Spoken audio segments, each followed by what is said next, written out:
Hi friends, ఇది fridge వచ్చి మనకి సెక్షన్లోకి మొత్తం కంప్రెసర్ ఆయిల్ పంపింగ్ చేసేసింది. ఇప్పుడు దాన్ని మనం నైట్రోజన్తో క్లీన్ చేసి నీట్గా నైట్రోజన్తో ప్రెషర్ ఇచ్చి పైపులు మొత్తం క్లీన్ చేస్తున్నాం.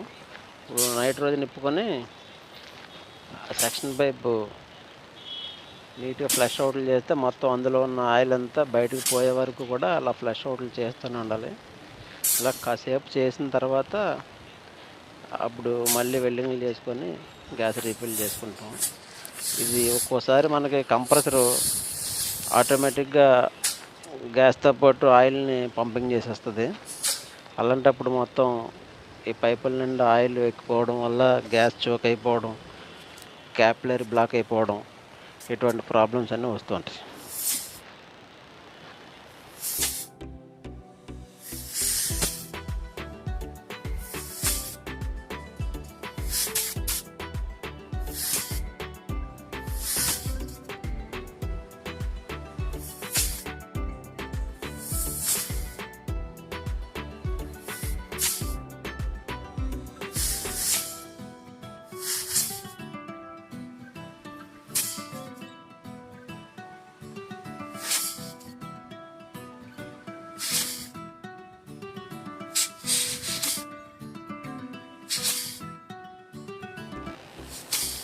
తర్వాత వీడియోలో డ్రైయరు ఫిల్టర్ ఎలా వెల్డింగ్ చేసుకోవాలి, గ్యాస్ ఎలా రీఫిల్ చేసుకోవాలి, వ్యాక్యూమ్ మధ్య ఎలా పెట్టుకోవాలి, ఇవన్నీ నెక్స్ట్ వీడియోలో మళ్ళీ అప్లోడ్ చేస్తాను.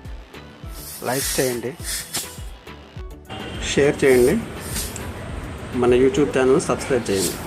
ఇలాంటి మంచి మంచి వీడియోల కోసం చూస్తూనే ఉండండి.